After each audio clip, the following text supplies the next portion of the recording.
As some return to work after the long holiday weekend, lawmakers, they're doing the same. President Biden is back in the Oval Office today, shifting his focus to the lame duck session of Congress before Republicans take over the House. He arrived in D.C. yesterday after spending Thanksgiving on Nantucket with his family.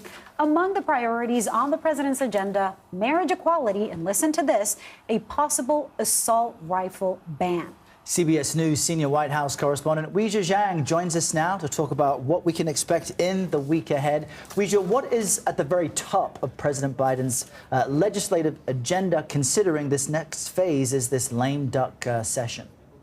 Well, Errol and Lily, it's great to be with you. And I can tell you that the top of the president's list is keeping the government open. Both he and his senior advisors have said as much. And they also want to focus on maintaining funding to Ukraine and funding for states that have been through disasters like recent hurricanes. But to what you just said earlier, yes, the Marriage Equality Act, electoral reform is also a priority of the president's, as well as confirming more judicial nominees. But what we really are watching is what you said about a ban on assault rifles. Now, President Biden said he would make a push for that in light of all the recent high-profile shootings that we have been covering here.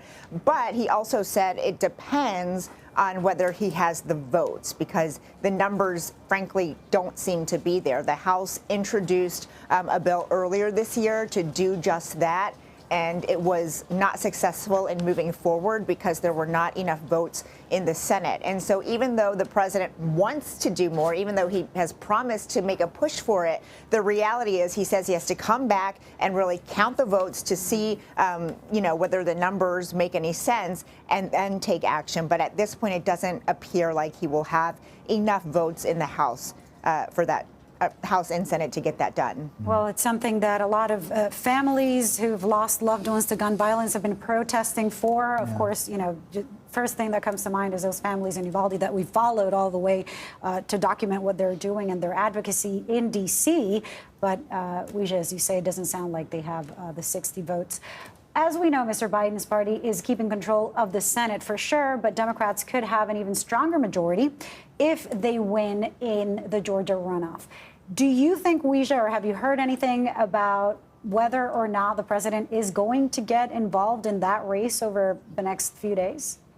So nothing is on his official schedule, but we certainly expect that he will travel down to Georgia to help campaign for the Democratic Senator Raphael Warnock, who is in that very tight race with Republican Herschel Walker, because, as you mentioned, the majority is still so slim. And even though Democrats had a majority for the past 2 years, we saw time and time again how difficult it was to actually pass legislation because of, now well-known Senators Manchin from West Virginia and Sinema of Arizona, even though they're Democrats, they did not always vote along with their party. And so it wasn't enough just to have Democratic control. And so even one vote could make a real difference the next 2 years. So they certainly see this as an opportunity. And I expect that the president will be in Georgia at some point before Election Day for the runoff.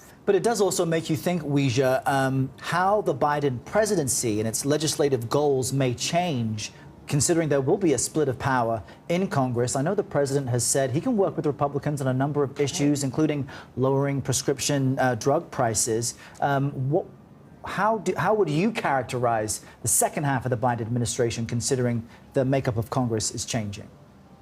Well, I think, they were not anticipating such a big win in the House. Of course, even though they are losing control, the White House still views it as a victory that they did not lose as many seats as anticipated, as all the polls predicted that they would. And so they see there is wiggle room. They believe that they are in a much better position to introduce bills, to try to pass legislation that otherwise would have just been dead on arrival in their eyes. And in the Senate, even though they do only hold a slim majority, that was a big win for the president. And so he will attempt to accomplish more items on his agenda. But some of the things Errol, like immigration, gun reform, as we just mentioned. These are issues that just, time and time again have not been able to make much progress because, you need much more than just 1 or 2 extra votes in the Senate.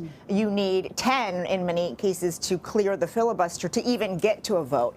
And so I think the administration is going to be really tactical when it comes to choosing what to focus their priorities on because they are also realistic about what they can and cannot do. Well, we'll continue following your reporting on these and other priorities through the lame duck session. Weijia Jiang, thank you. Thank you, Weijia.